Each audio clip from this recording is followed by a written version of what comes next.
Ladies and gentlemen, welcome to another video. The team that we're going to be taking a look at today is our 2024 Ole Miss Rebels. We're going to be taking a full preview of their team, looking at some of the pieces that they lost from last year's squad, but also some of the pieces that they're bringing in for this year's team, and take a look at their entire 2024 football schedule, trying to predict which games we think they're going to win, lose, and also what we predict their final record will be. So let's go ahead and get started looking at these 2024 Rebels. This is a team that completely owned the offseason. So you're going to see a lot of familiarities with the team that was there last year, but also they brought in a lot of pieces, and they're really major pieces. Vegas has this team coming in at 9.5 wins. I would not be surprised in any way if they go over that. Why do I say that? They avoid a lot of the big wig teams in the SEC. If they go 10-2, if they go 11-1, they're for sure making the college football playoff. A lot of people are giving this team national title aspirations so far this year, and you can definitely see why when you look at their roster. So last year, they won 11 games last season, their best season in a long time, and a lot of their starters actually decided to return for the 2024 season.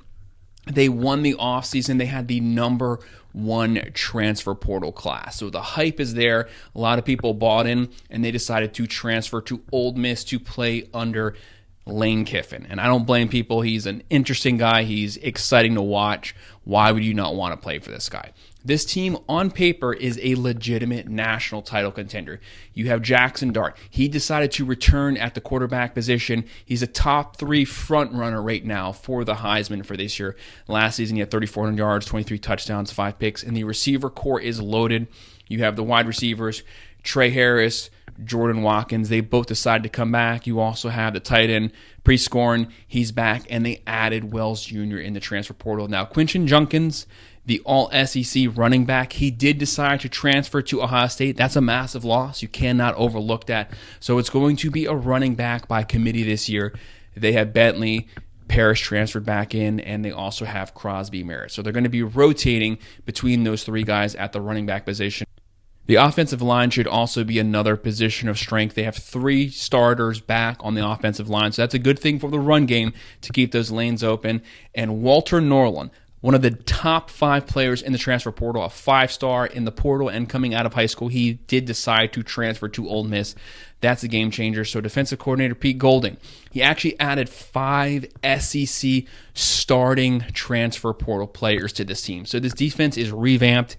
It's going to be deadly. They should have a top 30 defense. If they do, with the offense that Lane Kiffin puts together, you see why a lot of people are looking at playoffs and national championship. But let's get started taking a look at their schedule and seeing what we think they're going to do. They open the season Saturday, August 31st versus Furman.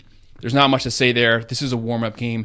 Get the offense going. Get everyone adapted to the new players that transferred in. There's going to be a blowout game. I could see like a 60-10 game, and they're 1-0. They follow that up Saturday, September 7th versus Middle Tennessee. Middle Tennessee, they're not a bad team. They're not a pushover team, but obviously there's a massive talent gap here. This game's not going to be close from the jump. Look for Ole Miss to run it up on them. They're going to win this game 52-13, and they're 2-0. They follow that one up Saturday, September 14th with an out-of-conference game at Wake Forest. Kind of an odd game to be on the road for, but Wake Forest, they obviously lost Sam Hartman the season before this past season, and they haven't had much going for them since then. So Ole Miss is going to take their show on the road and beat Wake Forest in their house. Probably going to beat them like a 45-17 game, and they're 3-0. Then Saturday, September 21st versus Georgia Southern. Georgia Southern actually has a really good offense. They can run the ball, and they do throw pretty efficiently, but the running game is pretty deadly. Ole Miss's defense, they're trying to get some of these guys filled into these spots. A lot of transfer portal players. They haven't really been tested yet. They haven't played someone good. This team is a better team than some of the last ones that they played. So they might get a couple points, but Ole Miss is obviously going to win this one. There's also a massive talent gap here. They're going to win this one. I'm going to say it's going to be like a 44-21 game, and they're 4-0. Saturday, September 28th versus Kentucky. You're finally getting into conference play. Kentucky, They have a new quarterback transferring in from Georgia. He's bringing a lot of hype with them. They're thinking this is going to take their passing game to the next level. Kentucky always has a physical run game, always has a physical defense, so they can probably keep this core somewhat low, and this is probably the best team that Ole Miss will have played to date. So their first, I guess you can call it a test, but Ole Miss should win this game, but I think Kentucky's going to be able to keep it close. But I have Ole Miss winning this one. I'm going to put it at a 35-24 game, and they're 5-0. Then Saturday, October 5th, you have at South Carolina. So they're going on the road to play the Gamecocks. Shane Beamer, his seat's on fire right now. He lost a lot of starters from last year's team. Rattler's gone. He was a senior. They're not going to be able to have the firepower to match Ole Miss. They're going to win this one, let's say a 38-18 game. And Ole Miss, that's going to put them at 6-0. Then Saturday, October 12th at LSU. This is a tough one. Obviously, going to Death Valley, playing LSU at home, it's going to be rough. LSU squad they had last season had a pathetic defense, but boy, could they score. The number one offense. They lost the offensive coordinator, Dan Brock. They're bringing in a new coordinator. They lost Daniels, the Heisman winner. Nussmeier can sling the ball, but obviously you are replacing a Heisman winner as well as 2 first-round wide receivers.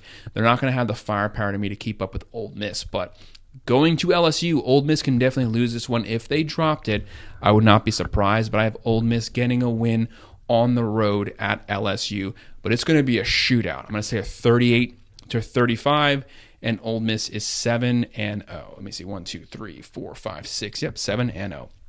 Then Saturday, October 26th, versus Oklahoma. Oklahoma's coming to Ole Miss. Oklahoma, obviously, they're also breaking in a 5-star quarterback. They're a very talented team, the number 11th most talented roster in the country right now, according to ESPN. They had a top 50 defense from last year. Their defense is getting better every single season. Their offense will continue to click, but I have Ole Miss beating them at home. But this is also one game that could potentially go 50-50 either way. But I have Ole Miss winning this one 33-27, and they're 8-0. Saturday, November 2nd versus Arkansas. Arkansas, Sam Pittman's probably going to be on the hot seat. Massive talent gap here. This game's not going to be close. Ole Miss is going to win this one 40-20, and they're 9-0. Saturday, November 9th versus Georgia. This is a game where Ole Miss got curb stomped last season when they played the Georgia Bulldogs. This game, Lane Kiffin said, this game let him know that they were not big enough. They were not strong enough at the line of scrimmage. He's tried to adapt that through the portal. They're going to see how it works this season. What was last year? Like a 52-17. It was a complete blowout. Georgia's going to beat them. Georgia's coming on the road. Ole Miss is more than capable of beating them, but Georgia's probably the number 1 or 2 most talented roster. Georgia will win it, but it's going to be closer. I'm going to say it's going to be a 32-28. Georgia wins. Ole Miss drops their first game, and they're 9-1. And then Saturday, November 23rd at Florida. Billy Napier, his seat's going to be on fire at this point. He might not even be coaching the squad at this point of the season. They could make a bowl game.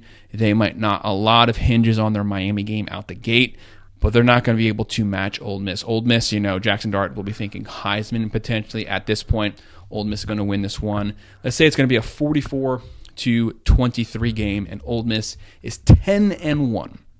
Saturday, November 30th versus Mississippi State. Obviously, this is an in-state rivalry, but this isn't Kiffin versus Leach. This is now Kiffin versus Jeff Lebby, who was the old offensive coordinator from Kiffin previously, and then he went to Oklahoma.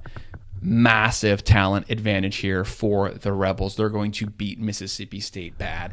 They're completely changing over their whole roster. I have Ole Miss beating them, and it's somewhat personal because these guys have coached together, so I have Ole Miss beating Mississippi State. Let's say it's going to be like a 48-20 game, 21 game, and they're going to finish the regular season 11-1. So I have them going with the over on that Vegas. Vegas has them at 9.5 wins. I have them going 11-1, an extremely successful year, potentially playing in the SEC championship versus, who knows, could be a rematch with Georgia, could be Alabama, could be someone that comes out of nowhere, could be the Missouri Tigers. There's a lot of teams. Could be Texas, which Ole Miss hasn't played a lot of them this year, so that would be fun for them to see them in the conference championship. If they win, they get the bye week, they get in the playoffs. But no matter what, I have Ole Miss making the playoffs in 2024. That's my breakdown of the Ole Miss Rebels. Go ahead, hit that like button and subscribe. If you have any comments, drop them below, and I will respond. Thanks.